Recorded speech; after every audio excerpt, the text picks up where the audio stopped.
अत्यंत धक्कादायक आणि संतापजनक बातमी समोर येते। मुळशी तालुक्यातील मान गावात जागेच्या वादातून एका शाळेला थेट आग लावण्यात आल्याचा प्रकार घडलाय।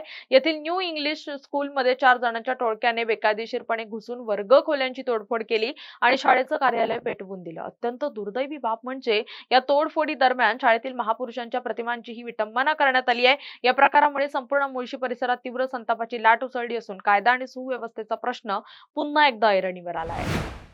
या भीषण आगीत शाळेच्या कार्यालयातील संगणक, लॅपटॉप, प्रिंटर आणि इन्व्हर्टर्ससह लाखो रुपयांचं साहित्य जळून खाक झालंय। घटनेची माहिती मिळताच पोलिसांनी तातडीने पावलं उचलली आहेत। शाळेचे लिपिक बाळासाहेब लक्ष्मण माने यांनी दिलेल्या फिर्यादीवरून हिंजवडी पोलीस ठाण्यात गुन्हा दाखल करण्यात आला असून गणेश ज्ञानोबा पारखी या मुख्य आरोपीला पोलिसांनी अटक केली आहे। या गुन्ह्यात सामील असलेल्या त्याच्या इतर 3 साथीदारांचा पोलीस सध्या कसून शोध घेत आहेत। जागेच्या वादातून हा एवढा मोठा आणि संवेदनशील प्रकार घडल्याचं प्राथमिक तपासात उघड झालं असून हिंजवडी पोलीस या प्रकरणाचा अधिक तपास करतायत।